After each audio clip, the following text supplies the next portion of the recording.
Well, look who decided to show up in my city. Still wearing that Guy Fawkes mask everywhere you go. Must get stuffy under there. I brought playing cards if you want to pass the time. Haven't seen you since that little explosion you caused in London. How's the whole revolution business treating you these days? The mask stays on, as you well know. Revolution is un perpetual work, never truly finished.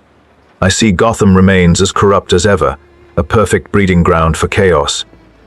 Your city makes London look organized by comparison.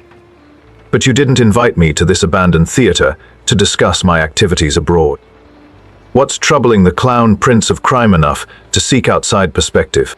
There's a new Riddler running around Gotham, and he's absolutely no fun at all. The old Riddler loved the game, the performance, the showmanship of it all. This new one just wants to expose corruption and punish the guilty. He's basically a serial killer with a grudge against politicians. Where's the artistry? Where's the joy in that? He's making villainy boring.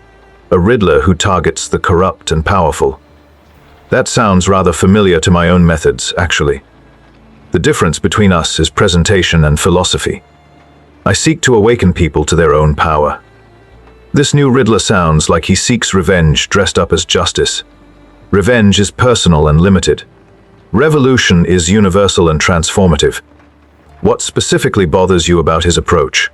He thinks he's making some grand statement about Gotham's elite, exposing the Court of Owls and their control over everything. Here's the punchline though, everyone already knows the rich run this city. They've been running it for hundreds of years. The Court of Owls isn't some shocking secret, it's just how Gotham works. Old money, old power, old bones, and old buildings.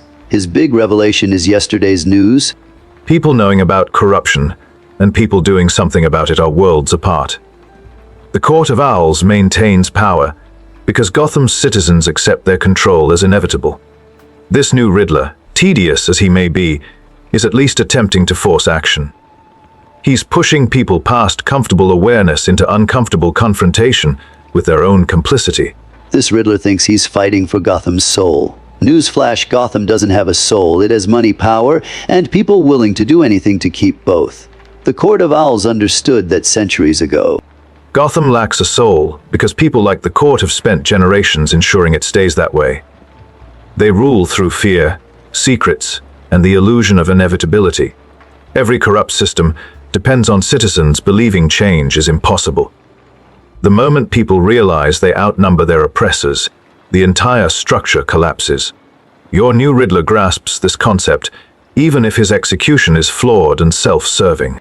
You're giving him way too much credit. He's not some revolutionary visionary. He's a damaged man with a computer and a grudge. Speaking of damaged men, let's talk about Batman for a second. That's what this really comes down to anyway. Batsy relies completely on Alfred for everything. Without Alfred, Bruce Wayne probably forgets to eat or sleep. It's actually kind of pathetic how dependent he is. Even revolutionaries need support systems to function effectively. Batman's relationship with Alfred provides grounding and perspective. Without that anchor, he'd likely spiral into the same obsessive darkness that consumes people like your new Riddler. Alfred represents the humanity Bruce Wayne desperately tries to maintain while being Batman.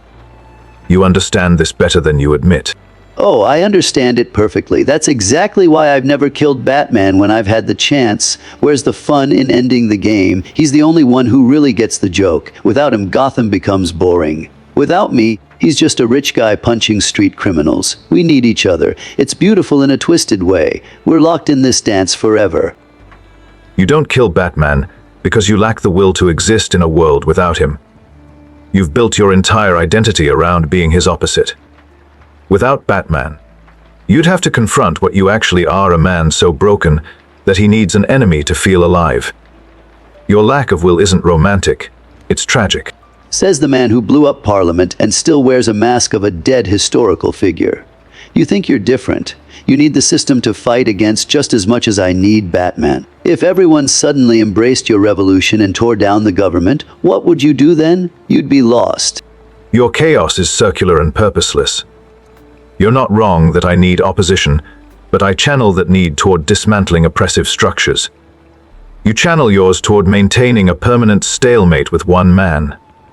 The new Riddler, annoying as he may be, at least wants something to change in Gotham's power structure. And he'll fail just like everyone else who's tried, because the Court of Owls has roots deeper than anyone realizes. They've survived wars, depressions, and countless attempts to expose them. One angry man with riddles won't change that. Gotham is their city. It always has been. Batman knows this, I know this. Even Alfred knows this. The only people who don't know are the ones still naive enough to believe change is possible. The court maintains power because people accept that power as permanent. Every revolution seemed impossible until it wasn't.